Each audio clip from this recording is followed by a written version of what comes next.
है गाइस, राम राम आप सभी को। मेरे चैनल में आप सभी का स्वागत है। आशा करता हूँ कि आप सभी अच्छे होंगे, मैं भी अच्छा हूँ।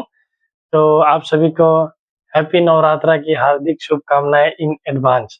22 सितंबर 2025 में नवरात्रा का चालू होगा। नवरात्रा आने वाला है तो उसकी तैयारी में हम लगे हुए हैं। हमारे पूरे परिवार माता रानी की सेवा में लगे हुए हैं। तो उसके उसके बारे में हम आपको बताते हैं, थोड़ा-सा कुछ दिखाना चाहते हैं हम अपने माता रानी की तैयारी में क्या-क्या किए हैं घर में, क्या नहीं। आप लोग भी किए होंगे तो कमेंट करके हमें बताइएगा। चलिए मैं आपका अपना मंदिर आप सभी को दिखाते हैं कि हम मंदिर में कैसे माता रानी की स्वागत के लिए हम लोग कितना काम किए हैं, क्या-क्या किए हैं। चलिए फिर आपको मिलवाते हैं, दिखाते हैं मंदिर। ये देखिए गाइस, हमारे माता रानी के स्वागत में मैंने पूरा अपना घर सजाया। ये रहा स्पेशल, मैंने मंदिर सजाया माँ के लिए। चलिए फिर मैं आपको ले चलता हूँ अपने माता रानी के मंदिर में। ये रहा मंदिर का पहला गेट। गेट देख के आपको कैसा लग रहा है बताइए कमेंट करके आप। तो फिर मैं आपको माता रानी के मंदिर में ले चलता हूँ। फिर चलिए मंदिर में आ गया, मैं आपको माता रानी की मंदिर दिखाता हूँ। देखिए गाइस, ये रही हमारी प्यारी सी माता रानी की मंदिर।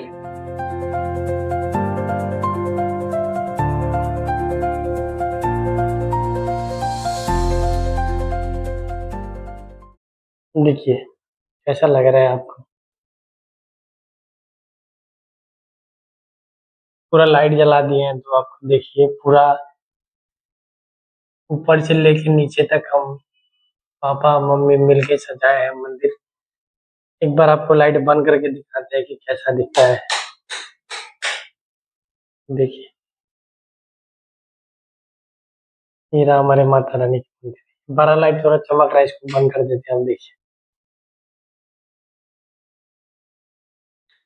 तो आप सभी अगर माता रानी की तैयारी कर रहे हैं तो अच्छी बात है। माता रानी आने वाले हैं जल्द और 2 दिन बाद माता रानी आ जाएंगे हम सभी के घर में। तो आप सभी अगर माता रानी की तैयारी कर रहे हैं, जोरों जार से तैयारी कर रहे हैं, तो आप सभी कीजिए, शॉपिंग वगैरह कीजिए, माता रानी के लिए कपड़ा खरीदिए, बच्चों के लिए कपड़ा कीजिए। माता रानी जब भी आते हैं तो खुशियाँ ही लेके आते हैं।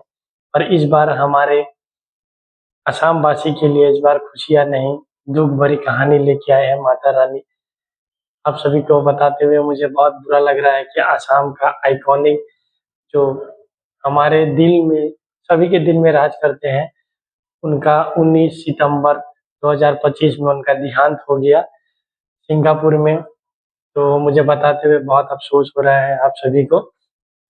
आप सभी दुआ कीजिएगा हमारे जुबिन गर्ल के लिए कि उनका जहाँ कहीं भी रहे उनकी आत्मा उनको शांति मिले। और माता रानी से यही दुआ कीजिएगा कि उनको फिर नया जन्म मिल के फिर आसाम देश में फिर वो आए हम सभी के लिए। तो इसीलिए आसाम का सभी का दिल टूटा हुआ है इस बार दुर्गा पूजा सभी का कुछ मायूस, सभी के आंखों में नमी रहेगी। इस बार माता रानी रखे हुए हैं सबको। तो अब क्या देखिए चारों तरफ जुबिंदा ही सब उनको पुकार रहे हैं। आप सभी भी उनका प्रे कीजिएगा कि उनका आत्मा जहाँ कहीं भी हो सुख शांति से रहे और हमारे असम वासी के लिए वो फिर माता रानी उनको लौटा के हमारे असम वासी के गोद में फिर से भेजे नया जन्म लेके। मंदिर का व्यू देखिए अच्छे से गाइस। आप लोग भी अगर माता रानी की सेवा करते हैं तो इसी तरह से माता रानी का सेवा कीजिए, मंदिर वंदिर सजाइए अच्छे से। माता रानी साल में एक बार ही आते हैं और आप सभी से अनुरोध, आप सभी भी कर सकते हैं माता रानी की पूजा। माता रानी हमारे बहुत दयालु है, उनको कुछ चीज़ से ज़्यादा मतलब है नहीं। उनको सिर्फ भक्ति से मतलब है कि जो सेवक है उनकी सेवा करते हैं, वो किस हिसाब से उनकी भक्ति करते हैं। वो शक्ति देने वाले भी हैं, धन देने वाले भी हैं, अन्न देने वाले भी हैं, वो एक माँ भी है तो अपने बच्चे का वो तकलीफ समझते हैं माता रानी। आप सभी छोटा-सा ही पूजा कीजिए माता रानी का, एक छोटा-सा मूर्ति लाइए, माता रानी को 10 दिन तक 9 दिन तक पूरा सेवा कीजिए। 9वाँ दिन आप 9 कुमारी मतलब आपको 5 साल से 12 साल के बीच में ही कन्या लाना है। 9 कन्या को आप पूजन कीजिए और एक भैरव बाबा की बहुत ज़रूरी होती है, क्योंकि भैरव बाबा माता रानी की भाई हैं, तो उनको भी पूजा में चाहिए।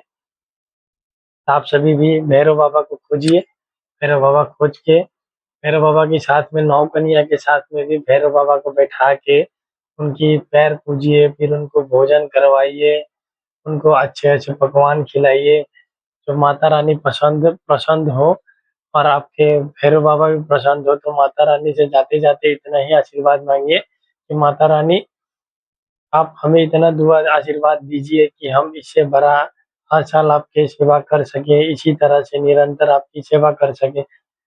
तो आज हमारे पापा 26 साल से माता रानी की सेवा कर रहे हैं। आज ये साल माता रानी की 26वाँ साल होगा, पापा जो माता रानी की सेवा कर रहे हैं। मुझे थोड़ा बुरा लग रहा है, मम्मी-पापा हमारे परिवार को थोड़ा-सा बुरा लग रहा है, क्योंकि हमारे साथ हमारी धर्मपत्नी है नहीं। धर्मपत्नी का तबीयत खराब होने की वजह से धर्मपत्नी को हम गाँव छोड़ के आए हैं अपने घर पे, क्योंकि उनका ज़्यादा ही तबीयत खराब हो गया था, उनको इन्फेक्शन हो गया था, तो इसीलिए उनका इलाज वहाँ चल रहा है। मैं उनके साथ नहीं रह पाया क्योंकि माता रानी की सेवा करनी है, तो मैं इसीलिए आसाम चला आया। मेरी धर्मपत्नी गाँव में ही है। उनकी अभी तबीयत अभी कुछ ठीक है, पहले ज़्यादा तबीयत खराब हो गया था, अभी कुछ ठीक है। तो अभी डॉक्टर के दिखाए हैं, मेडिसिन वगैरह चल रहा है। डॉक्टर बोला है कि इनको 1.5-2 महीना का कोर्स करवाना है मेडिसिन का। इन्फेक्शन पूरा ठीक हो जाएगा तो उसके बाद फिर हमारी धर्मपत्नी आसाम चली आएगी। इस बार धर्मपत्नी भी उनको भी बुरा लग रहा है कि माता रानी का सेवा वो पहली बार आई थी, माता रानी का सेवा नहीं कर पाए। मम्मी को भी बुरा लग रहा है, मुझे भी लग रहा है, हम सभी को बुरा लग रहा है कि वो माता रानी का सेवा नहीं कर पाए। तो आप सभी से अनुरोध है कि आप सभी भी छोटा-सा ही आप सभी भी कर सकते हैं माता रानी का सेवा। मुझे 24 साल हो गया माता रानी की सेवा करते हुए, तो मुझे माता रानी पे बहुत विश्वास है कि माता रानी अगर आपका तबीयत खराब है या आपकी कोई काम नहीं बन रहे हैं, कुछ नहीं हो रहा है, तो आप एक बार ट्राई कर सकते हैं। 9 कुमारियों को अगर कहीं भी कोई भी भक्त 9 कुमारी को भोजन करवा रहे हैं या उनका सेवा कर रहे हैं, आप वहाँ जाके उन उनके साथ ही थोड़ा-सा सेवा कीजिए, आपका बिगड़ने वाला काम बन जाएगा। माता रानी इतना आशीर्वाद आपको देते हैं।